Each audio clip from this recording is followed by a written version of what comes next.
everybody. Welcome to Genesis Genesis Offers. That is a totally different podcast. Genesis Office Hours, number 9. And today I've got Brian Bourn and possibly Adam Clark. I think Adam is finishing up one of those 2 martini lunches somewhere and is going to join us in a little bit. Oh, there he is. Hi, Adam. Hey, guys. Adam. Just in time. Welcome. And thanks. Brian, introduce yourself. So like Carrie said, my name is Brian Bourn. I am one half of partners of Bourn Creative. We are a design firm out in California. We do not just web design, but any type of branding, print, you name it, and we build completely custom Genesis child themes. Sweet. And Adam, can you hear us all right? Yeah. Can you hear me okay? You could turn your mic up just a little bit. I could? Okay. Let me hang on a second. Is that better? Oh, that's perfect. Beautiful. Okay. Yeah, sorry, I'm a little bit, we're doing all this construction on our house, so I had to move my podcasting setup to my aunt's house, who also lives in Chattanooga. So I got over here and I forgot that I didn't have any of my passwords to log into anything on her iMac, so I'm scrambling to get this makeshift setup going. So, but we're here now. So. That is a very fancy looking setup you have. Yeah, well, it's just my, I've been doing podcasts for quite a while, so I've got this mic that I got when I started doing it, I got this mic last summer, so yeah. It's fancy. It doesn't really do anything though. I need something fancy to make up for the lack of actual substance. So. Nice. If anybody is joining, if you're just joining us, a couple of places that you can participate. You can watch the video over at carriedills.com/GHO, and there's also a link to a chat room, and the chat room is where some great conversations happen during office hours, and also you can ask your questions to our guests. And we'll take any and all questions, but just to give you an idea, Brian is a Genesis developer, and his wife Jennifer, who's been on the show before, is his designer counterpart. But you can ask him questions. And then Adam is a front-end developer who is newer in the Genesis world, and I think he offers a really great viewpoint if you have WordPress development experience but are moving into working with Genesis. So would love for you guys to get those up. Adam, you mentioned you're in Chattanooga. Is that anywhere close to where WordCamp Tennessee was this past weekend? I think that was in Nashville. I'm not sure where that, but I think in the past that's been in Nashville, which is about an hour and a half away. So. All right. So. Been to the South one time. I'm good. It's its own unique place, I admit. So, yeah, I grew up in California, so it's totally different worlds. When I spent 10 days in Louisville and parts of Indiana, and it was like going to another country. It really is. I lived in California for a long time, and when I moved back to the Southeast, it was a bit of a shock. Even though I grew up here, 7 years in California was enough to get it out of me. So.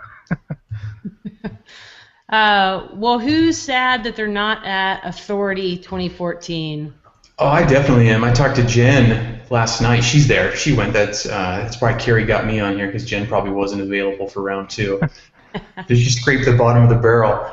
No, Jen, I talked to her on the phone last night. She says it's great this morning, but just the pre-parties and the people that you meet, like any event or like a WordCamp, is half the reason you go. But I won't miss it again. It sounds great so far. Yeah, I've been seeing all the pictures fly by on Twitter, and everyone, Brian Gardner is holding a cup of Starbucks, which is not surprising, but it looks like an absolutely great opportunity to meet all those copy blogger folks. All right, let's see. And hi, Jesse Peterson. Thanks for saying hello on the Twitters. All right, so we'll see if anybody gets any questions, and right now they don't. Adam, you launched something new this week, WP Theory. Tell us about it.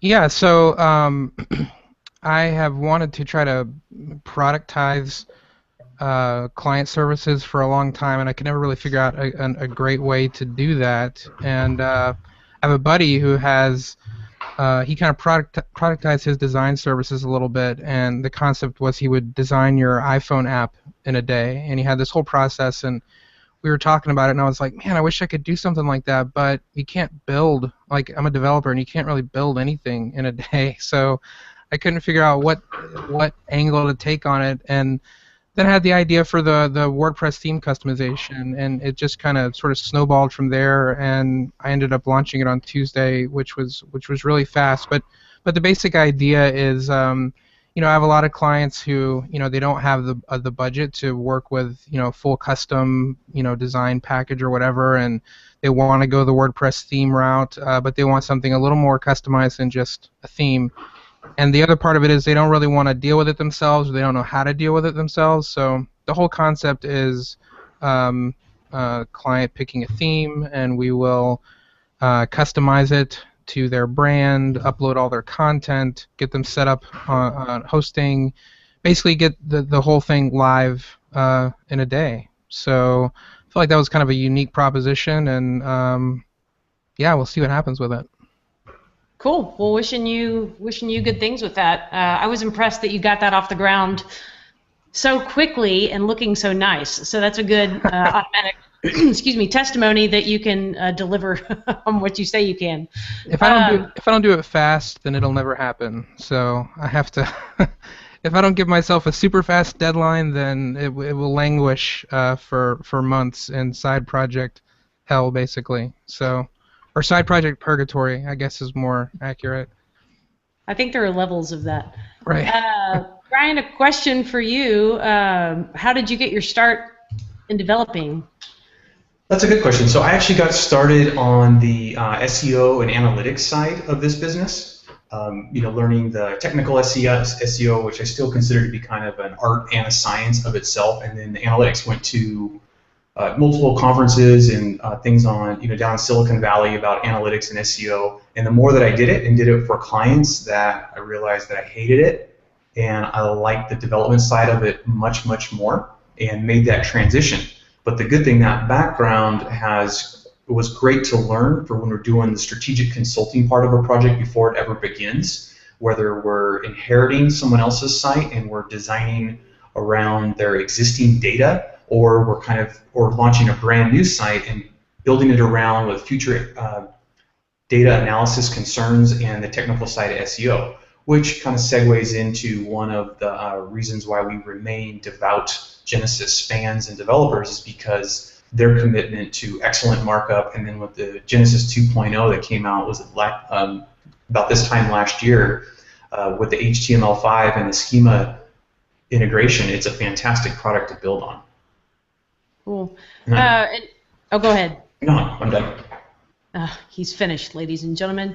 Adam, I'll toss that question to you. How did you get started with WordPress development, and what was your decision to move into the world of Genesis? I've been messing around with WordPress long before I officially got into the web world. I think I started my first blog in 2003 or something like that, and it was like the Kubrick theme, and I wasn't even making websites at that point, but I was Googling, trying to figure out how to customize it a little bit, and learned what CSS was, and you could, change a hex code, and the color would change, and it all just kind of felt like magic. And I eventually got into web development design as a career, 2008-ish, and was still, loving WordPress. And pretty much WordPress is most of the work that I do. If there's any sort of CMS involved, it's going to be WordPress. And then I discovered Genesis about a year ago, I think, and on a client project, they specifically requested it, and I was like, ooh, what's this? This is custom framework thing. I want to do things my own way, and so I started using it and playing around with it, and I really liked it. And yeah, I still don't know much. I'm still definitely a noob in the Genesis world, but I'm working on a theme right now, which it was definitely, if you want to learn how to use Genesis, try making a custom child theme. Would be my suggestion, because it's really different than working with like how you might build a custom client WordPress site from scratch. There's everything's based on the hooks and the filters, and I wasn't really used to working that way. And but kind of the same thing as Brian, I felt like the main reason I decided to go this route was I thought I was starting to build my own framework, and then I thought, why put all the effort into building my own framework when there's this framework that already exists that's great, and it will be updated and maintained, and what I build I will have to update and maintain, and this one's already there, and also the people in the community seem really I don't know. It's a cool little sub community within the web community, the larger web community, and I just really liked it. So that brings us up to now. I don't know. I think mostly we're just a bunch of jackwads. Just kidding. Maybe. Question. No self-deprecating, Carrie. Can you use the Genesis grid for multiple queries on the same page? Example, to display posts from one category in the grid and then posts from another category in another grid. I guess it depends. Yes is the bottom line. I'm trying to think probably multiple ways you could implement that. If they were widgetized areas like on a home page, I think that would be one approach. Otherwise, you could break out your results into two separate. I think I had a site not too long ago, and Rob New actually helped me with a little bit of code for that. I don't know, Brian, what approach? Yeah, I don't use the Genesis grid loop. Anytime I'm modifying a query, I'll use the pre-get post filter, and if it's whether it's a custom post type loop or something else, and then if I need to do a grid loop, I'll run another filter and add a post class to it. Or use a CSS3 and the nth of type class to create the sizing and everything else. You get two queries on a page, you're going to end up having to do like the reset post data, because when you're starting a query and then restarting it, another one again. But I stopped using the Genesis grid loop quite a while ago. Thank you actually for bringing that up, because I read Genesis grid and I was thinking about grid loops, but not the Genesis grid loop in specific. And Bill Erickson wrote a great post on that. I'll put it over in the chat room about why what Brian's approach was talking about, using pre-get post and then throwing your own post class, the column classes in that come with Genesis. Why that's a better approach than using the built-in Genesis grid. And as browsers, a lot of it depends on the scope of your project. But if you're developing for IE9 or newer, or IE10 and newer, and any of the other browsers that stay updated, you don't even have to worry about the post class. The nth of type CSS3 stuff will do it. If you look in some of the themes like Modern Portfolio, they are using the CSS3 counters to create their columns, and you're seeing that more and more. So a lot of it, when you're working on a client project, it really depends looking at if they have analytics on the site, and if they don't, making an educated guess about their client or their target market, and figuring, okay, if it's my mom's, my mom's in her 60s, not the most tech savvy, I have a feeling her computer is really out of date. So definitely we want to consider supporting older browser versions. Another question, we've built a ton of Genesis child themes for our clients, at least a handful of which I think could be marketable. Advice, thoughts, considerations as far as publishing, selling, and marketing Genesis child themes. Well, that's a doozy of a question, and I think we probably all have some feedback on that. I don't know, McGive, I'm not sure what your actual name is. If you've watched some of the previous episodes, especially the ones where we've had Rebecca from Web Savvy Marketing, the one with Jennifer Bourn, actually on several of them we've talked about selling Genesis themes and what makes a choice between a good theme to sell and just another theme on the market. Brian, you look like you had some burning thoughts to. Oh, no, I don't. Obviously, we don't sell. We do 100% pure services work, and it's I know Carrie, you sell themes too, but that's probably not the majority of your business from how well we know each other over the years. But with anything, I think it's the allure is there, It's something that we've entertained personally, and we may or may not have one or two coming out soon. But on the same side, it's like anything, it's resource dedication and what you can allocate and what you can spend your time on. And there's only so much of you to go around. But I do think building a theme is a nice creative outlet away from client work, where you get full control, you get to do what you want. But from a development standpoint, it is completely different, because a custom project, you're building it specific to the client and the project itself, and you can rip out Genesis options, you can completely customize a theme to make it very, very specific and almost unchangeable down the road, where a commercial theme, you have to build in that flexibility and try to account for as many variables as possible, otherwise you're going to be flooded with support. That's like the biggest... Oh, sorry. Go ahead. I was going to say, that's been the biggest thing I've experienced in working on these themes I'm working on right now is, I built tons of custom client themes, but building a theme for like resale, like a theme that you're going to sell to the masses, it was like almost having to start over and learn how to do it, because it's a completely different ballgame. The code, it's still PHP, but as you just said, you have to account for so many scenarios, and you can't make anything, because with a client theme, you can just, this is what they need to do, so you make it do that, and you don't have to account for, maybe one day they're going to stop being a restaurant and become a church, and so they're going to need a different set of functionality. So I've really had to, that's been a big struggle.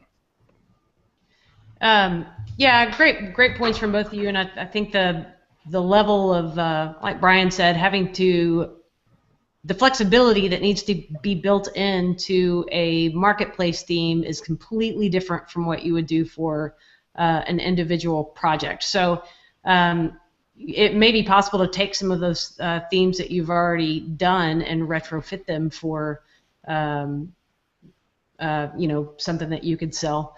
I wrote a post a few weeks ago on how not to sell Genesis themes, and I'll throw a link up for that. But just some things to consider, and the support aspect definitely being a huge one before you put something out there. Let's see, we had a question from Jamie, who is Oh, go ahead.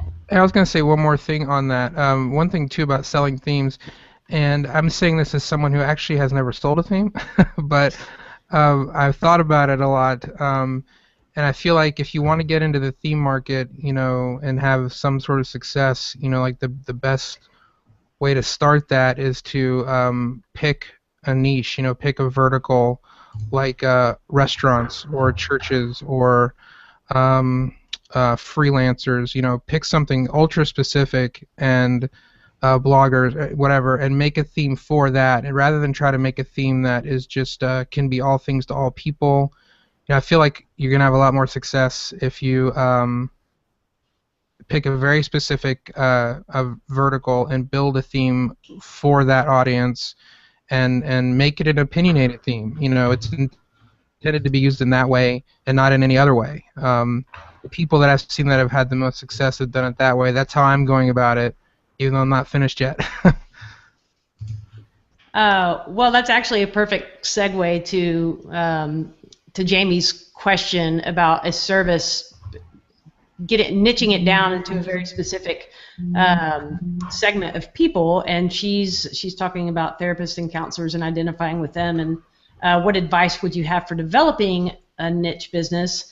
And I would say become an expert in that space. So, know what's relevant to that crowd, or partner with someone who is an expert in that space and own it. So be social in that space, be participating in conversations, and then when you have when you do have a product to sell, you've already got your developed your audience. I agree with that as well. And you'd be surprised, the more exclusive and selective you get with your ideal clients and the niche that you select, you surprisingly become more in demand as you're the perceived expert in that field. I am the expert WordPress designer developer for X type business or personality, then it allows you to A, raise your prices, get paid more for what you're worth, and it makes you have to work less hard to get new clients. and building those relationships over time. And then it creates a referral system because all the people in industries know each other and they're friends, and they tend to refer it. We notice that we'll do a site for a particular client personality, and then we'll do 3 or 4 more in a row. And it turns out because they either saw it, either they're competitors or they're friends, and they say, oh, they did a site for that company, they must be good at what they do, and then they call us, and it works out very well. I highly recommend narrowing your ideal client profile and then going after the people you want to work with and not just sitting around waiting for your phone to ring. I've just started on a book called How to Book Yourself Solid, and I think Michael Scott is the author, I can't remember, but he has you go through, what's that? Michael Scott is from The Office. It's Michael Laporte. Thank you. That might have been why that name was on the tip of my tongue. But he walks you through some exercises of identifying who your ideal client is, and Jennifer over on bourncreative.com actually wrote a great post. I'll link up to that later on how to identify who your target client is. Let's see, Missy over in the chat room makes a great suggestion for theme sellers to join the theme review team, which is one of the volunteer teams over at wordpress.org. And in the process of doing those theme review, basically what that team does is review any themes submitted to the .org repository, puts it through the paces, so to speak. And in the process of doing that, I haven't participated in that team. I know Ozzy Rodriguez and some others in the Genesis community have, and that's a great way to beef up your skills. Let's see. Angie, yep. Well, go ahead. I was just going to second your comment on that book. That's a great book. Read that book and then read it again. It'll definitely help. It's one of the best books I've ever read on how to get clients, and because I think that's one of the biggest things that most of us struggle with is as freelancers or small shops and agencies is staying booked and avoiding the ups and downs of feast or famine. And that book really speaks to, well, it's called Book Yourself Solid. It speaks to how to stay booked. So definitely read that book. Well, I feel like we need little sound clips for this podcast, like the "I second that emotion." You're gonna get a sound engineer in your booth to be like Howard Stern show for Carrie Dills. Yeah. I need to hook up get a little soundboard with Matt and figure out how to do that. Angie was asking, where do I get the featured images from my blog post? And I make them all. I started out, I don't know, maybe a few shoot them all yourself. What's that? Every time you write a blog post, you grab your camera and go shoot them all yourself. No, I don't. I rip off the photography, but the other elements I throw in there. But I started with the Inspire theme from Spire Media a while back, and they have these featured images that are. It's a terrible ratio. It's like 960 by 265, and most photos don't fit very nicely into that ratio. And then when I switched themes, I was like, well, crap, I've already written too many posts and made too many featured images to want to switch that. So I just kind of stayed with it. But I oftentimes spend more time on my featured image than I do writing the actual post. A little obsessive. Yeah, Jen designs all of ours. She takes pieces from Shutterstock and cuts them all apart and designs a little banner, and I'm not allowed to touch that part of the site, but she designs every single one.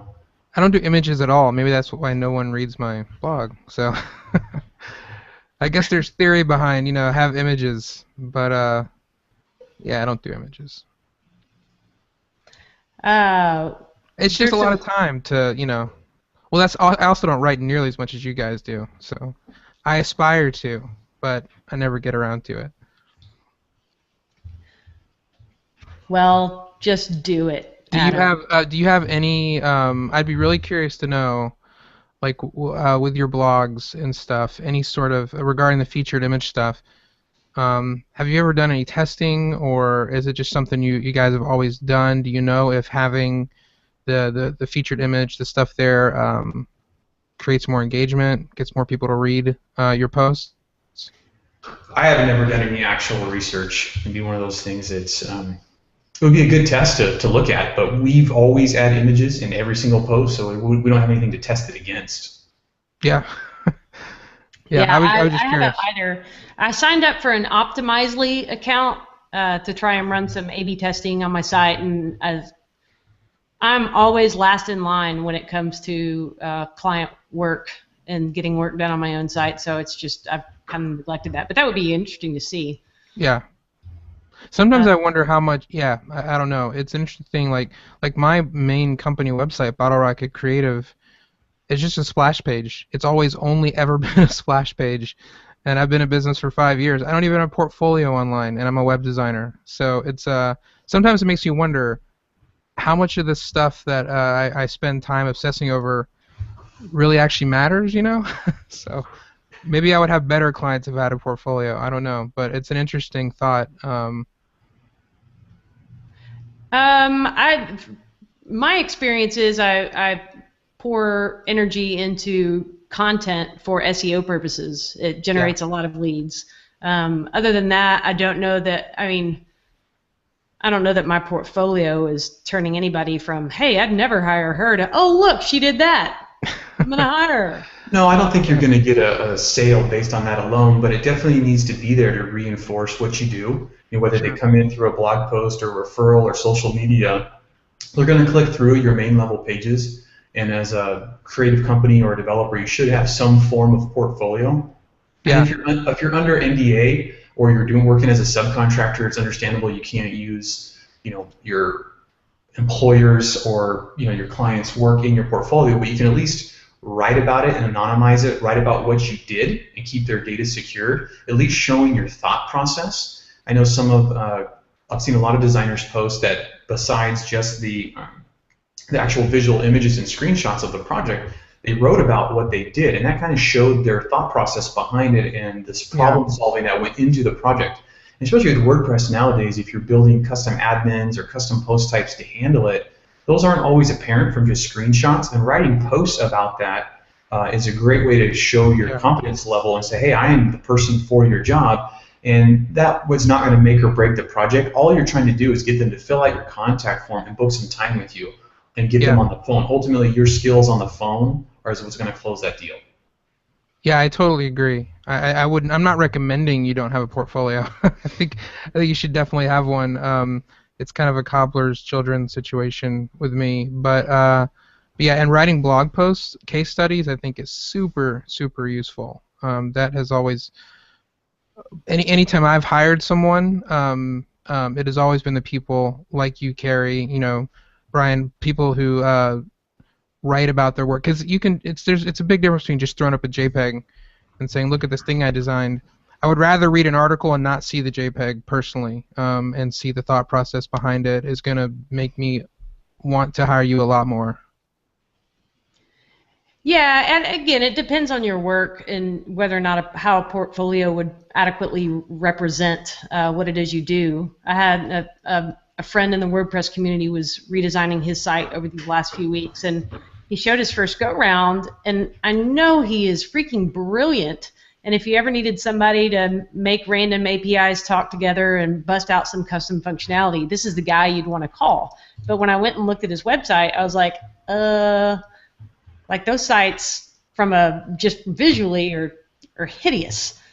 So, he went back and he revamped it where he talked about more of here's the problem and here's how I creatively went about solving it and meeting a client's need. And that was much more representative of who he was as a developer.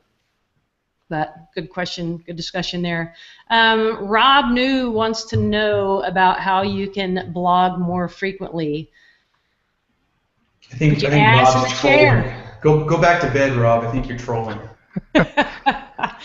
Well, he's specifically saying he does not want to blog daily, just with more frequency. I try. I have just an unofficial goal of blogging a couple of times a week, and I count my recap notes from the show as one of those. Sometimes I do more, and sometimes I do less, and I don't follow a particular editorial calendar, but generally I just write about whatever's on my mind, whatever I'm currently working on, or I think it's,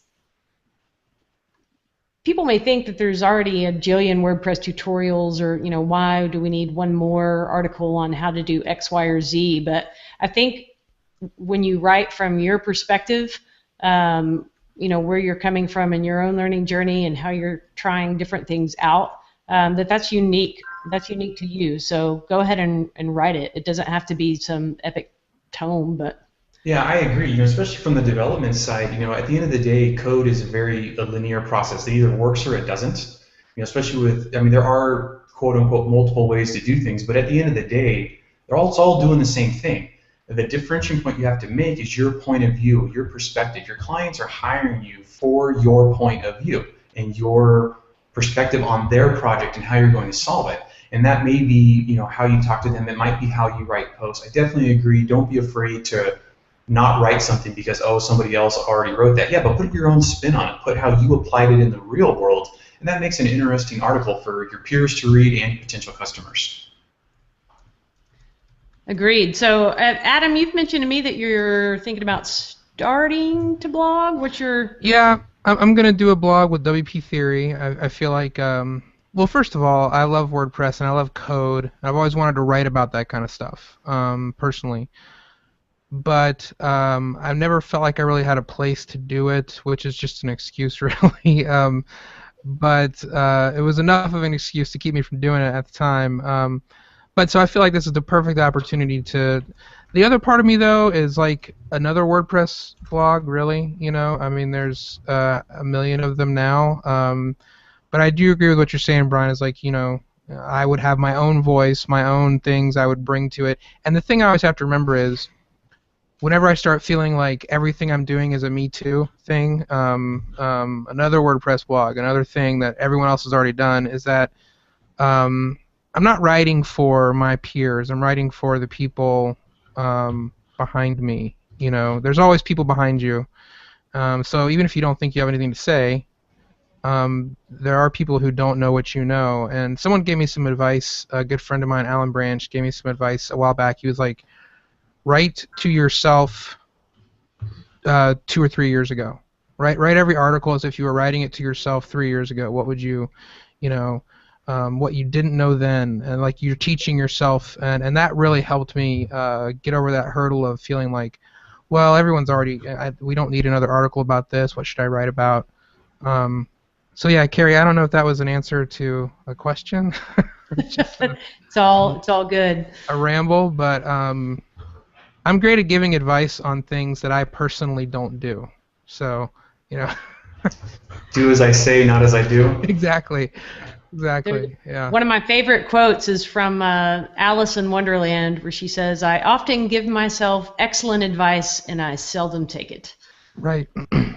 Yeah. So we're about at the midway point now, so I'll just stop and say hello to anyone who's just now joining us. But you can catch both the video and the chat room over at carriedills.com/GHO, as in Genesis Office Hours. I will put up some show notes afterwards with any links that we've talked about, the things that we discussed. So if you're not already subscribed to my blog, you can hint, go subscribe. Which I feel like this is the least Genesis-y office hours you've had. I feel like I've sucked the Genesis out of it because I don't know anything about Genesis that much. So okay. No one's asking Genesis questions. It's all good. Because we're all offering a little bit different perspective. But I did want to ask you specifically, Adam. So, what advice would you give? You talked earlier if someone is not comes from a WordPress development background, but not specifically Genesis, that you would recommend building a child theme. But beyond that, specific resources you would recommend to get up to speed on what's different about developing with Genesis. That's tough because I almost want to say, if you know those resources, let me know, because I've had a hard time finding. There's tons of Genesis articles out there, but they're more like, how do you add a responsive nav to your theme, or how do you move the post meta to a different place, and those are all cool. But when you're someone like me who is hitting Genesis and I have no idea how any of this works, like that doesn't help. Like I need like a full-on course, like an overview from a very base level of how this whole thing's put together. And I think there was a guy, Carrie, you know who I'm talking about, the Genesis Explained series. Oh, Gary Jones? Yeah. Oh, no, Nick. That's Nick. Nick. Nick Croft, yeah. Nick was it. That series was good, but honestly, the thing that helped the most was downloading Genesis child themes and just opening them up in Sublime or whatever you use and look at how they're built. Because I was really not used to the whole hooks and filters way of building a theme. Like everything is a hook and filter in Genesis, and I was not used to working that way. And so that took a lot of, if you come to it and you're not used to that, I think that can be a little bit of shock because you open up a template file and it's got one line of code in it and you're like, how is this existing? And you got to get your mindset around the hooks and filters. And best way that I did that was just tear apart child themes and see how they did what they did in them. I would take that a step further, and once you kind of looking at the back end of child themes, is actually open up Genesis itself. Yeah. Once you get deep into those folders, the one that I spend most of my time is the /lib/structure folder, where the majority of the code when you're developing theme exists. When I first made the transition from custom WordPress themes, where everything is template tags and files, to the hooks and filters method in Genesis, whenever I was on a flight or anything, I would just open up Genesis, I would just start reading through every file, over and over and over again, until it finally clicked. And then every project you learn more and more and more, and it's just a matter. But thanks to the Studio Press folks and some of the outside contributors like Gary Jones, a few versions back, they made a very concerted effort to document all of the functions and filters in Genesis itself, and there's a surprisingly wealth of knowledge. And once you really figure out, okay, how everything is put together, it's really easy to tear it apart and put it back together to match whatever custom design or whatever element you need to do. So I would definitely recommend read the code itself. Absolutely. And if anybody's thinking read the code, that sounds like, snooze alert. Start out by, anytime you come across a function or a hook or a filter, open up Genesis, the entire framework. I've got it in Sublime Text just as a project, and run a search on that, find every time it's used, and just look specifically at that. And like Brian was saying, you can figure out how to either modify the output or just rebuild it to suit your needs. But yeah, looking at Oh, go ahead. I was just going to say that, echo on what Brian said, the code is really nicely documented. Yeah. It's a great resource in itself. It really is.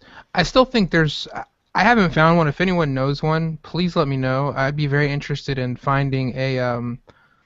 I love tutorials and screencasts. Man, if I didn't have client work to do, that's what I'd do all day long. Is read tutorials and screencasts and make them and stuff.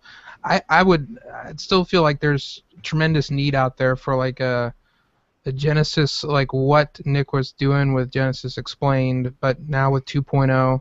There's somewhere to do a video, or I don't know, but some sort of course, like a serious course on for people who don't know anything about Genesis, because it really took a while for that whole hooks and filters thing to finally click. But before that clicked, I was almost frustrated enough that I was ready to like just forget about it and go back to building the way I did, because it was so frustrating before it clicked. Once it clicks, you're like, oh, this makes so much sense why it's done this way. But sometimes I think some people might abandon before they get there, because it's really if you're not used to working that way, it can be complex. So, do you guys know of anything like that? Do you know of any like an ebook or like a series or a screencast or tutorial for total new beginners, like how the framework works? And if I can totally drop an announcement on Genesis Office Hours. You can't tease your own stuff. Oh, wait, take a break. It's blatant self-promotion time. No, I'm just kidding. I didn't know if you were going to be talking about that. I didn't want to. I knew I was hinting at it, but I was like, maybe she's not going to say anything about this. So. No, I haven't said anything officially because there's not a product, so it feels kind of goofy to say. But lynda.com, provider of all manner of video tutorials, and actually how I've got my start learning WordPress. I've contracted with them to produce a couple of Genesis courses. So later this summer, there should be at least some beginner-oriented resources, and probably for that kind of entry-level developer entry to the framework. So And that'll be great. I feel like that's. Like I said, I've searched for that since coming to the Genesis world. I haven't found it at all. So you're gonna have the market cornered. I feel like we could cue some more music here, but I don't have my soundtrack yet. Let's see, just a couple of good points over in the forums, or excuse me, over in the chat room, that going back to finding a subject to write about for your blog post, heading over to the Studio Press forums, picking a question, and then making an entire blog post out of your answer. Sridhar, whose name I could be terribly mispronouncing, has done an awesome job of that. His website is just chock full of Genesis tutorials, and I think that's where he gets a lot of the inspiration, is just from questions people are asking in the forums. And by the way, one of these days I'm gonna host, I don't know, maybe an early office hours, so that I can get Sridhar and maybe some folks from the other half of the globe on the show, because they're probably snoozing right now. Let's see, another question. Oh, Brian, I'm going to ask you this one. Okay. How much money do you think you spend each year on travel, WordCamps, conferences, etc.? It's Jamie's commenting that she would like to do that, needs to make it a goal moving forward.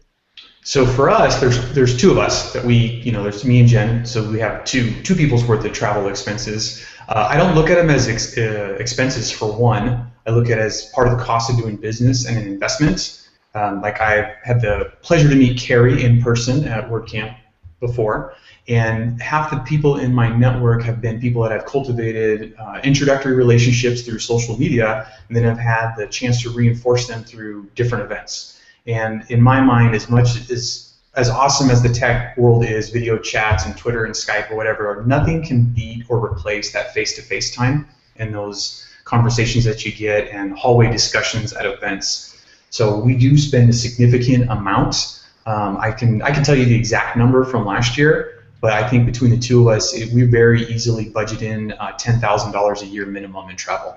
And that covers hotel, food, parking at the airport, conference fees, and we go to more than just WordCamps, which I think is important to not always. The WordPress community is very comforting, and I love it more than anything else in the world, but at the same time, it is important to get outside of that, because not all of your potential contacts and customers are going to be at a WordCamp. And ideally, you want to also go where your ideal customers go to start building your name there, especially if you are in a niche market. Yeah, I would say I probably had close to $3,500 last year in travel expenses for WordCamps, etc. San Francisco was the most expensive of those, just because that's an expensive city to travel and stay in. But like Brian said, I spend zero money on advertising or other kinds of promotional materials. So to me, that's my budget for those things, because it's always led indirectly to more business, increased exposure, those sorts of things. So I don't know. I mean, some folks kind of make the circuit, and I don't know that I could go quite that extreme just for the time and the expense of it. But I would definitely add a couple of key events in to your schedule. I don't know, Adam, you got plans to do a WordCamp this year? I would love to. I'm on a WordPress podcast right now, and I'm ashamed. I'm almost afraid to admit that I've never been to a WordCamp. So I would love to go to one someday. And yeah, that was probably the biggest thing that kind of launched my career too. 5 years ago was going to conferences. But Brian, I kind of combined my target market and the conferencing, because I decided to make my target market fellow designers. So going to all the design conferences worked out, because I met a lot of designers, and I told them I was a developer who only worked with designers, and that's how my business got going. So yeah, I can definitely recommend doing that. But I'm looking forward to going to a WordCamp soon. That looks like it'd be pretty fun. Oh, they are. Carrie, are you organizing one this year? I am. I'm part of the Dallas-Fort Worth WordCamp organizing committee and one of probably a dozen or so people. I'm in a periphery role, but still glad to participate and very excited to bring a WordCamp to this neck of the woods. So yeah, October 4th, Dallas-Fort Worth. Mark that on your calendar. Cool. Yeah, I help organize the Sacramento WordPress meetup. Me and Jen and a couple others in the area, but no one will pull the trigger and take the lead to try to do a WordCamp in Sacramento. Everyone says, "Oh, we'll help," myself included, but no one wants to be the person. It's a huge commitment. I admire the organizers out there that put them together. I mean, it's a huge amount of work, and they just do it just because they love it. Yeah, it's Mike Avery is the fellow that's leading the charge on ours, and I've appreciated his willingness to kind of take the burden of that. I will say that WordCamp Central provides a ton of awesome resources to kind of help you get the ball rolling, but it's still just a lot of feet on the ground to pull those events together. So next time you're at one of those events, think of volunteer. Carrie, why don't you come organize one in Chattanooga? To organize a WordCamp, you need to be local to that geographic region. Okay. I want someone to do it for me so I can go to one without having to travel. So. Okay, hey, there's the business idea. A service that organizes No, wait, never mind. There's your niche right there. A question, do you use lots of fancy jQuery effects on your design, or is it best to keep it clean and simple?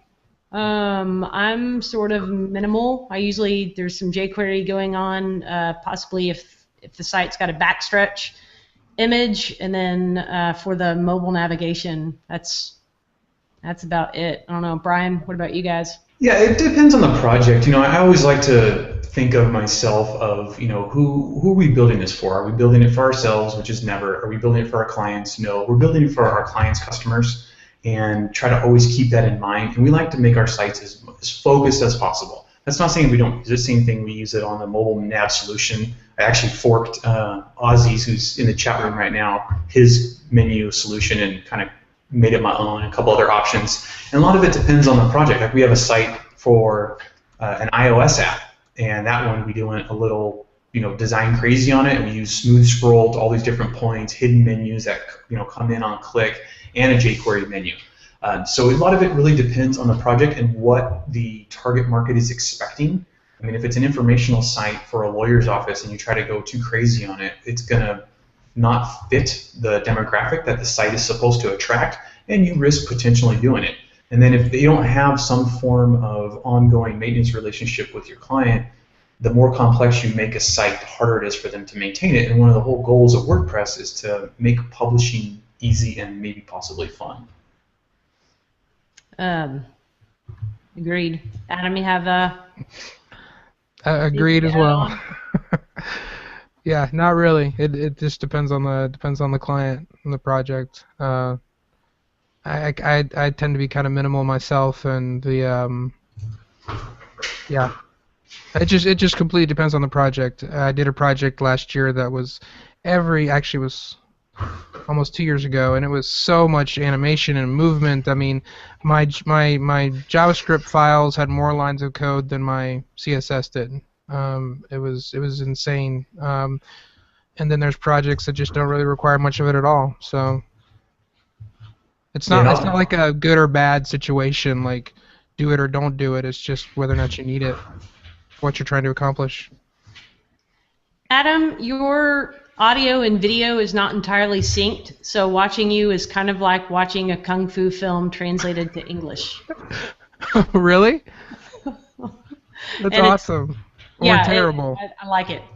Has it been that way the whole time? Possibly, yeah. And you're just telling me now. I know. I'm sorry. It was. Do I have a booger on? Is there anything else on some of my face I need to be aware of? Looks like a little pizza sauce on. Since you're just now alerting me to this, okay. Is it too distracting? No, it's all good. I'm just teasing. I mean, it is there, but it's. You're like, it's distracting, but what are we gonna do? You're already on the show. I can't cancel now, so. You're out of here. More questions or in conversation. I think the chat room has decided that a Genesis camp needs to happen. So we'll let Brian Gardner know that they need to get on that. Authority, but for maybe more from a Genesis user perspective. And then, John, to answer your question about what the audience, Stephanie was right that it really runs the full gamut. I've seen, I think the youngest word camper I've ever seen was in single digits. The Austin word camp a couple of weeks ago even had a kids camp. I don't know what that was what it was called, but an area for young WordPress learners. And then I've seen, people that look like my grandparents there. So age diversity, and then everything from developers to designers, people doing full client work, just to people who use WordPress for blogging and are, just, kind of basic users. So there's a little something for everybody there. Let's see, we've got just a few more minutes together, so if you have any questions, post those. And I'm giggling because Jamie is saying this is a video conference version of spinach in your teeth. I'm good. I always start the hangout a few minutes early, and I like to get on here and check myself on camera, make sure I don't have any huge boogers hanging out, because boy, that could really drive the audience away. Well, I'm afraid to talk now because apparently it's very distracting. So. And Brian, you're sitting in your new office or new-ish office. Yeah, I'm in high rise. You can see the background there. I was gonna say it looks like you're at the top of the Empire State Building or something. Yeah, I'm on the 30th floor in my Yeah, so no, we've been, next month will be 9 years for Bourn Creative. We'll be starting our 10th year next month. And I have worked upstairs in a spare bedroom, downstairs. I worked in my kitchen for several years. Our kitchen cabinets have a built-in desk to it. And this year I finally made the point to move out of the kitchen and move into my dining room when converted to a full thing to an office. And then actually painted it, got real furniture instead of a cheap IKEA desk, and made it nice, and got that pretty backdrop you see behind me. That way it can look a little nicer when on video chats. It does look very fancy. That's awesome. Is that a home office, Brian? Yeah. Jen, I use the dining room that's been converted to an office, and Jen uses one of our downstairs bedrooms for her full-time office. That's amazing. Is that a painting, a picture? What is that? No, it's just an IKEA wall background. They have about 20 of them or so that they have, and there's, I think there's like 5 feet by 4 feet, maybe even bigger. That's really cool. I was curious because I may have some video projects coming up, and I need something more than just a white wall. So that's pretty cool. Now, Adam, you have a rich podcasting background, and even tell me a little bit about the Good Stuff FM. What's going on there? Goodstuff.fm is a podcast network that me and a couple friends launched about a little over a month ago. Yeah, it's just a podcast network. I started a show about a year ago called The Gently Mad, which was an interview show. Basically, it was an excuse for me to get to talk to some of my heroes, and I knew if I just emailed them and said, will you talk to me for an hour on Skype, they'd probably not answer the email. But if I had a podcast, they might do it, and they did. So I got to talk to some people I'd always wanted to talk to. And but the network was just, I love podcasting. The network was an idea that we had, a couple friends, and so far it's going really well. We've got kind of a diverse lineup of shows, and they're getting more diverse. We don't want it to be just a tech network, where it's just all techie stuff.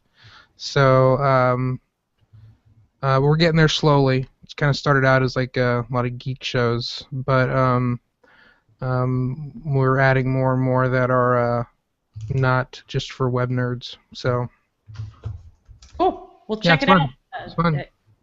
I'm trying to talk Carrie into doing, everyone listening, I'm trying to talk Carrie into doing a WordPress podcast with me. So if you would like that to happen, email her every day How until about she can do email it. Adam at emailhimdaily.com. I did want to give a little recognition to a guy named Jay, and I don't know that if he's even checking this out today, but he has taken all the previous episodes of Genesis Office Hours and converted them into audio feeds. For those of you that just want to, load it up on your iPod and listen while you're rolling around town. So I'm in the process of getting those up on SoundCloud, and this is all new territory to me, but I appreciate Jay taking that step and converting the audio files. Let's see. We had Jan asking, how do you find the right people to test new themes? These are your people, Jan. I would ask. Yeah, so I mean, you're doing exactly what you're doing. You're being connected and part of the community, and then when the time comes, you put the call out and see who answers. And there's different levels of testing. I mean, some people you might want them to just use your theme and see if they can break it, and other people that you know are experienced developers, you'll want to do an actual code audit and look under the hood. Let's see. Any other questions? You guys have any other big announcements or things to tell the world? We're hiring. If you're experienced with Genesis, developer, designer, and tired of working by yourself, ping me. We're always looking for the right person. Sweet. And do they need to be located near you? Ideally, West Coast, Northern California, but we will consider remote for the right person. Okay. Good deal. And Adam, hopefully you'll have so many one-day website projects coming up that you'll need an outsourcer before long. He'll change it to 2 days. That would be awesome. No, I never intended to. It wasn't something I thought would grow to a team. I thought I would just do. It'll be a success if I book a couple a week. That's my goal. If it gets bigger than that, then we'll see what happens. But yeah, so Nice. far we'll see. Yeah, we'll see. So I've gotten a bunch of spam on my form, so I need to figure out what's going on with that. But no, I haven't booked anyone yet. But it's only been 2 days, so. All right. Well, head over to wptheory. What's the URL? Bottle Rocket? No, it's just wptheory.net. Oh, there you go. wptheory.net. All right, guys. Well, we are going to wrap up this episode of Genesis Office Hours. And as always, if you poke your head in over at carriedills.com here in the next couple days, I will have the show notes up. And Brian, where can people find you on the web to say hello? You can find me on Twitter at Brian Bourn, or bourncreative.com is our site. And is that with B-O-U-R-N-E or no E? Oh, you loaded that question, Carrie. No, it's absolutely not an E. Everything, no one ever spelled their name wrong until those damn Matt Damon movies came out. And then, no, B-O-U-R-N. Nice. And Adam, where can people find you on the web to say hi? I am AV Clark on Twitter, and way too many URLs to list, so just go to the Twitter. They're all there. Sweet. All right. And I am Carrie Dills, just one L. And I am at CDills on Twitter. Would love to say hello to you there. And we will see you guys next Thursday. Have a great day. Thanks, Carrie. Thanks for having me on, Carrie. Good thing.